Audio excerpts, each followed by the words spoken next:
So, good morning mga ka-Your Gym.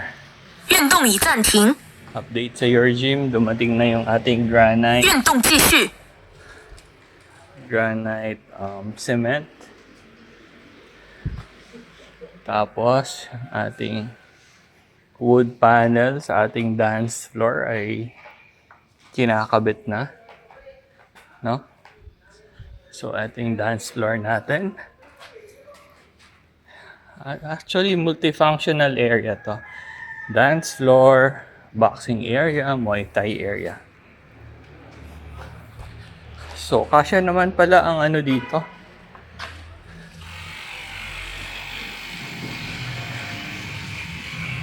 Sampung tao, mag-zumba. Pwede naman. Pwedeng mag-zumba.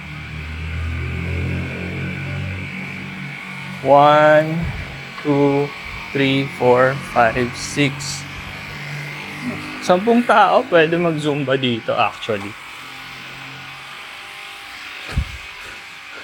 Ito, counter to. Dito natin ilalagay yan sa ating reception area. Dito. Para malinis. Kasi ito yung unang makikita ng ating mga gymmers. Huh?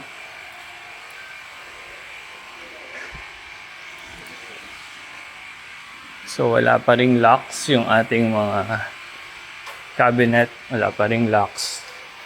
Ito meron na. Ito wala pa. So ito naman, open shelves natin. Open shelves.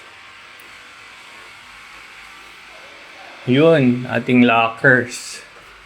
Meron ng locks. May pintura na rin. 运动已暂停， Meron ng kabitan ng locks. No? Ayan. So, 1, 2, 2, 4, 6, 12, 13, 14, 15 lockers. Ito, mas malapad siya kasi may column. May column, so sa ano na lang siguro to. Sa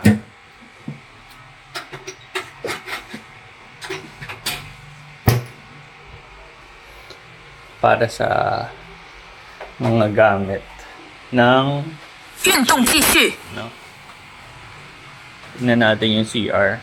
Ay, actually, ano to? Iko-condemn namin to. Open shelves, lalagayan ng mga bags or ng mga tumbler or whatever.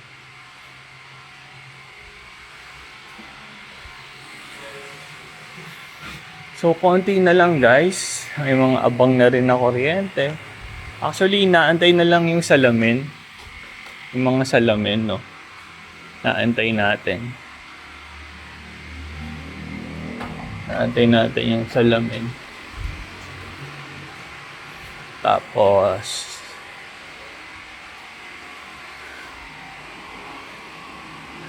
to sa mga locker pa rin to. Okay. Ilaw, kompleto na. Kompleto na yung ilaw natin. Kompleto na. So, pagpalain nawa ng Diyos, maraming pupunta dito.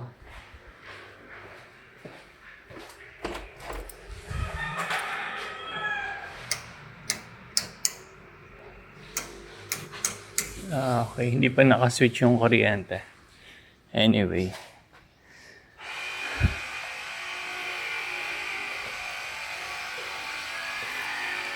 So that's it guys. Update sa ating maliit na gym. Your Gym. 运动已暂停， Space. Your Gym. 运动继续。 So, see you guys. No?